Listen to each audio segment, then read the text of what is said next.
T S Eliot نے اپنے خط میں ورجینیا وولف کو ریکمینڈ کیا تھا کہ وہ جیمز جوائس کی یولیسس پڑھیں، جن سے وہ خود بھی بہت زیادہ متاثر تھے۔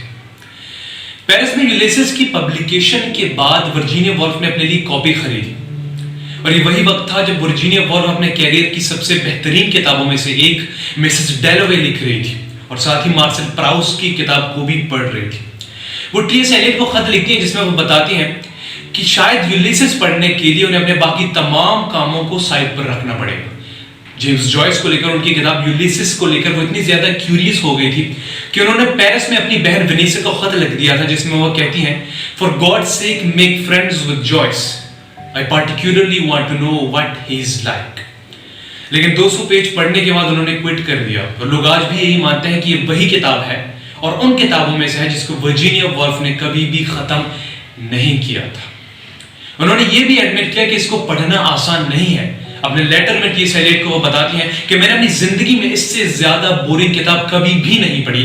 آخرکار انہوں نے یہ پریٹینڈ کرنا سٹارٹ کر دیا کہ اس کتاب کو انہوں نے کبھی بھی پڑھا نہیں تھا، کیونکہ وہ نہیں چاہتی تھی کہ ان کی اپنی کتاب مسز ڈیلوے پر اس کی تھوڑی سی بھی اثر پڑے۔ لیکن ساتھ ہی انہوں نے یہ بھی تسلیم کر لیا کہ James Joyce is a legend, is a genius.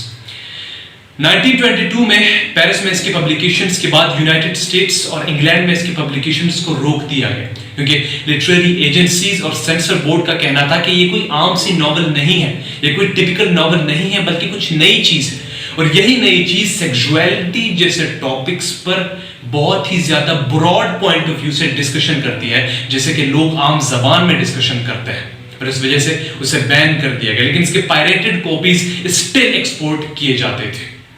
16 جون کو دنیا بھر میں بلومز ڈے منایا جاتا ہے۔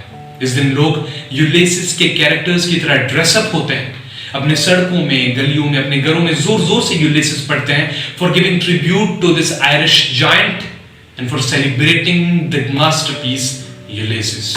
آج میں سدیش رفیق آپ تمام کی ملاقات کرواؤں گا جیمز جوائس سے، ان کی کتاب یولیسس سے، اور یہ بھی بتاؤں گا کہ why is it considered worthy of being among the greatest works in literature, and most importantly why is it considered the most difficult work of literature۔ 2 سال پہلے اس کی 3 چیپٹرز پڑھنے کے بعد میں نے یہ ریئلائز کر لیا تھا کہ یہ کوئی عام کتاب نہیں ہے۔ اس کتاب کا مقصد صرف اور صرف اپنی سٹوری پریزنٹیشن نہیں ہے، بلکہ اس کے ہر ایک سینٹینس میں ایک ڈیپتھ ہے، ایک ریزن، ایک موٹیو ہے، ایک مسٹری ہے۔ اس کتاب کے ڈیفیکلٹ ہونے کا اندازہ اس بات سے لگایا جا سکتا ہے کہ اس کے پبلیکیشن کے بعد بہت ساری ایسی بکس نکلی، فار ایگزامپل ہیری بلیمرس کی کتاب دی نیو بلومز ڈے، یا پھر 1988 میں ڈان گفورڈز کی لکھی کتاب یولیسس اینوٹیٹڈ۔ ان کتابوں میں آلموسٹ اس کے ہر سینٹینس کی ایکسپلینیشن موجود ہے تاکہ لوگوں کو آسانی ہو اس کے پڑھنے میں۔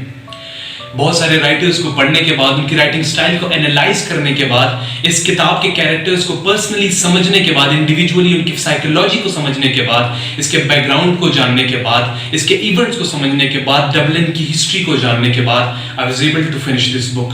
صرف اس بک کو پڑھنے کے لیے میں نے شیکسپیئر کی ہیملیٹ کو دوبارہ پڑھا، ہیملیٹ 1 یعنی فادر، اور ہیملیٹ 2 یعنی بیٹے کی ریلیشن شپ کو سمجھا۔ صرف اس کتاب کو پڑھنے کے لیے میں نے ہومر کی اوڈیسی پڑھی، and then I gained about 20% confidence کہ اب میں اس بک کو سٹارٹ کر سکتا ہوں۔ جیمز جوائس 20ویں صدی کے ایک عظیم، معروف و مشہور novelist, short story writer, poet, musician اور ایک لٹریری کرٹک گزرے ہیں۔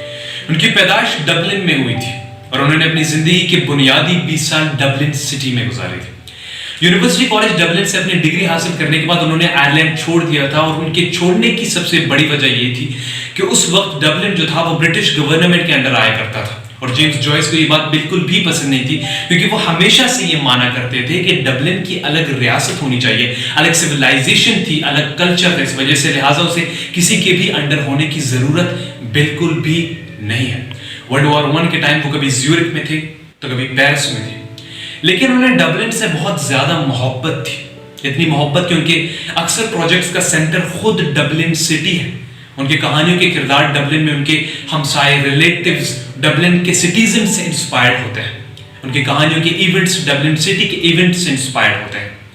یولیسس کا مین فوکس 1904 کا ڈبلن سٹی ہے، اور اس کتاب کو لکھنے کے لیے انہوں نے الیگزینڈر تھوم کی آئرش ایلمنیک کی مدد لی تھی، جس میں ڈبلن کی ہر گلی، ہر محلے ہر گھر کے ڈیٹیلز موجود ہیں. مطلب یہ کہ اتنی پریسیجن اور ایکیوریسی کے ساتھ انہوں نے اس کتاب کو لکھا تھا. انہوں نے یہ کلیم کیا تھا ایک ٹائم پر کہ اگر ڈبلن کسی وجہ سے تباہ ہو جاتا ہے تو میری کتاب یولیسس کو لے کر اس کے ہر ایک سنگل ڈیٹیل کو واپس سے ریکنسٹرکٹ کیا جا سکتا ہے. اور یہ دعویٰ انہوں نے فل کانفیڈنس کے ساتھ کیا تھا. بچپنی سے لکھنے اور پڑھنے کا شوق تھا, لٹریچر کا شوق تھا, اور آگے چل کر انہوں نے اپنے اسی پیشن کو اپنے پروفیشن میں کنورٹ کر دیا. اپنی پہلی کتاب A Portrait of the Artist as a Young Man publish کروائی, جس کا مین کیریکٹر پروٹیگنسٹ اسٹیفن ڈیڈلس نامی ایک بندہ تھا. 1914 میں اپنے 15 شارٹ سٹوریز کی کلیکشن کو ڈبلنرز نامی کتاب کی شکل میں پیش کروا دی. 1939 میں انہوں نے اپنی آخری کتاب فنیگنز ویک پبلش کروائی. اور فنیگنز ویک کی سٹوری کچھ یوں ہے کہ ٹم فنیگن نامی ایک بندہ ایک اونچی عمارت سے گر جاتا ہے اور مر جاتا ہے, لیکن فیونرل کے دن اس کی غلطی سے اس کے فیس پر وسکی گر جاتی ہے اور وہ زندہ ہو جاتا ہے. اور یہ کیریکٹر انسپائرڈ تھا ایڈم, حضرت آدم علیہ السلام سے, نووا اور نیپولین جیسے شخصیات سے. میں خود جب جیمز جوائس کو پڑھتا ہوں تو میرا دل کرتا ہے کہ میں انہیں ایمبیسڈر آف کامن پیپل کا ٹائٹل دے دوں, کیونکہ وہ عام لوگوں کی بات کرتے ہیں کہ عام لوگ کس طرح اپنی زندگی گزارتے ہیں, کس طرح جیتے ہیں, کس طرح ان کی مینٹیلٹی ہوتی ہے, وہ انٹریکٹ کرتے ہیں, ری ایکٹ کرتے ہیں, ان کی زندگی کس طرح ہوتی ہے.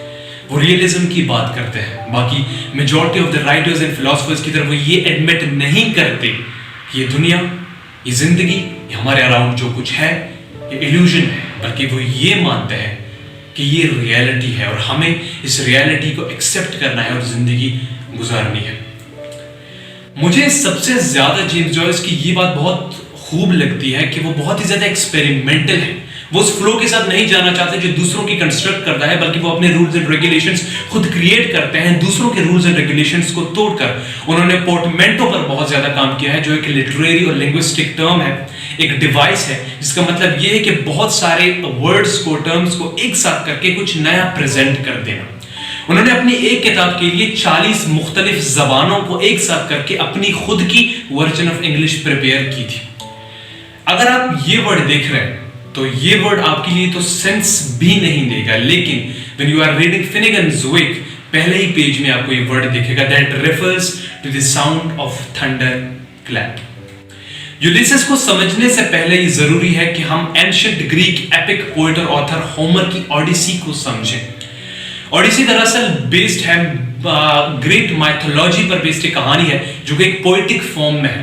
اس کی کہانی اصل میں ہومر کی ایلیاڈ کے بعد سٹارٹ ہوتی ہے, جب اوڈیسیس نامی ایک بندہ ارادہ کرتا ہے کہ اب وہ اپنی فیملی سے ملنے کے لیے ایتھیکا واپس جائے گا, کیونکہ وہ 10 سالوں سے ٹروجن کی جنگ میں تھا, اور وہ 10 سال اور سفر کرتا ہے اپنی فیملی سے ملنے کے لیے, اپنی بیوی پینیلوپی اور اپنے بیٹے تھیلیمچوس سے ملنے کے لیے. اس سفر کے دوران وہ بہت سے لوگوں سے ملتا ہے, بہت کچھ فیس کرتا ہے, بہت ساری چیلنجز کو فیس کرنے کے بعد آخرکار وہ اپنے گھر پہنچ جاتا ہے.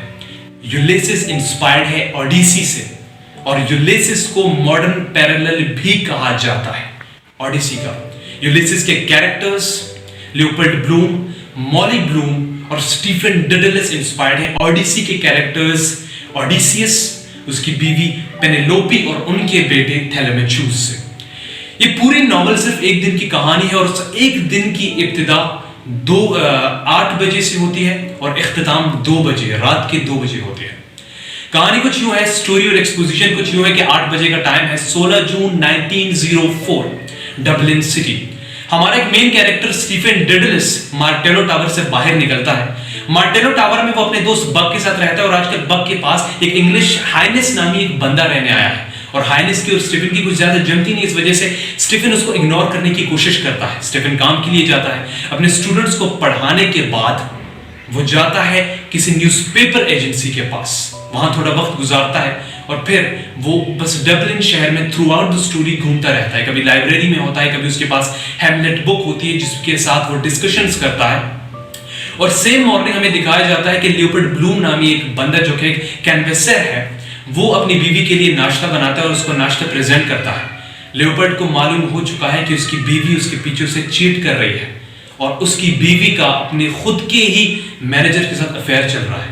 وہ بہت ٹوٹ چکا ہے, بہت ہی زیادہ پریشان ہو چکا ہے, لیکن پھر بھی وہ شرم کے مارے کچھ ایکسپریس نہیں کر پاتا, اپنی بیوی سے یہ تک نہیں کہہ پاتا کہ اسے سب کچھ معلوم ہے. وہ بہت لونلی فیل کرتا ہے, بہت ہوپ لیس فیل کرتا ہے, as a failure, as a broken heart, broken soul feel کر رہا ہوتا ہے. اور پھر تھرو آؤٹ دا اسٹوری وہ کبھی بیچ پر ہوتا ہے، وہ کبھی لائبریری میں ہوتا ہے، تو کبھی پب میں پایا جاتا ہے. اسے پتا ہے کہ آج رات میری بیوی کا لور اسے ملنے کے لیے گھر آنے والا ہے، اور وہ جان بوجھ کر گھر دیر آنے کا فیصلہ کرتا ہے. اور آخر کار اسٹیفن ڈیڈلس اور لیوپلڈ کی ملاقات ہو جاتی ہے اور اسٹوری آگے بڑھتی ہے. یہ کتاب 18 چیپٹرز پر مشتمل ہے، اور سب سے خاص بات یہ ہے کہ اس کا ہر ایک چیپٹر ایک الگ وے آف رائٹنگ میں لکھی گئی ہے. کوئی ایک چیپٹر پڑھنے کے دوران آپ کو یہ فیل ہوگا کہ آپ کوئی پوئٹری پڑھ رہے ہو. جب آپ دوسرے چیپٹر کو دیکھتے ہو تو وہ کسی ڈرامیٹک سین کی طرح لکھا گیا ہے. جب تیسرے چیپٹر کی طرف آتے ہو تو وہ کوسچنز اینڈ آنسرز کی کوئی سیریز لگتی ہے آپ کو. اس کتاب کو یولیسس کو ماڈرنزم کی سب سے بہترین مثال مانا جاتا ہے، اور ساتھ ہی اس کو ماڈرنزم کی بہترین ڈیمونسٹریشن مانا جاتا ہے. اگر ہم تھیمز کی بات کریں تو اس میں لٹریچر کا تھیم آتا ہے، ماڈرنزم کا تھیم آتا ہے، meaning, quest of belonging, sex, love, free will versus free fate, اور ساتھ ہی فلسفی، ایتھیزم، ان تمام چیزوں کا تھیم آتا ہے. اگر ہم لٹریری ڈیوائسز کی بات کریں تو ان میں ایلیوژن بہت زیادہ پایا جاتا ہے، اور ساتھ ہی انٹیریئر مونولوگ یعنی اسٹریم آف کانشیسنس کی یہ کتاب بہترین مثال ہے. مجھے پرسنلی یہ کتاب اس وجہ سے پسند ہے کیونکہ اس نے اوڈیسی کی، ہومر کی اوڈیسی کی جو آئیڈیل ہیروئک کانسیپٹ ہے اس کو ختم کر دیا. اس سے مراد یہ ہے کہ ہومر نے یہ بتایا تھا کہ ایک ہیرو کو مسکولر ہونا چاہیے، وہ ہر پرابلم کو فیس کرے گا اور آخر میں جتنے بھی پرابلمز ہو وہ لاسٹ میں وکٹری حاصل کرے گا. لیکن جیمز جوائس کا یہ ماننا ہے کہ یہ ضروری نہیں. ایک ہیرو لیوپلڈ کی طرح ایک لوزر ہو سکتا ہے جس کی فزیک اتنی خاص نہیں ہے، جو لونلی فیل کرتا ہے، جو ہم سب کی طرح سوچتا ہے، جو انعامات حاصل کرنے کا سوچتا ہے، جو ڈریم کرتا ہے کہ کاش اس کے پاس ایک کاٹیج ہوتا اپنا، جو ڈریم کرتا ہے کہ شاید کوئی اس سے اصل میں محبت کرے، جو ڈریم کرتا ہے کہ وہ ایک اچھی زندگی گزارے. ہمیں بتاتے ہیں جیمز جوائس کہ ضروری نہیں ہے کہ ہیرو ہمیشہ وکٹری حاصل کرے، بلکہ وہ بھی ہیرو کہلا سکتا ہے جو اپنی زندگی میں سیڈ ہوتا ہے، لونلی ہوتا ہے، ہیلپ لیس ہوتا ہے، ایک فیلئر ہوتا ہے.